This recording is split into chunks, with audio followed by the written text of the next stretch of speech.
Kenya fonyo fate Abarsa Kenya fudhate Ba Kenya hunduma bate Jesus nuf jage difate Ofisa firdi fudhate Ofisa firdi fudhate Inni dhufe nu furate Inni dhufe nu furate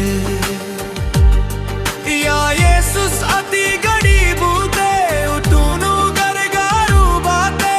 Pila fanu bujite durgarba ishinu godhate Atgaru nu foate Atgaru nu foate Lubotake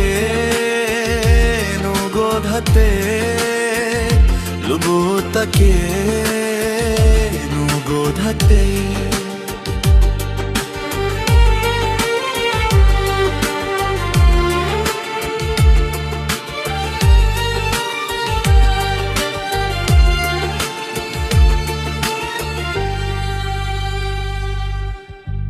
Ati hunduma kan hubatu Yada Kenya hunda kan betu Adaranu dhakke fadhu Galata Kenya fudhadu Ijole mutuma gote Ijole mutuma Situ guftuma nuflate Situ guftuma nuflate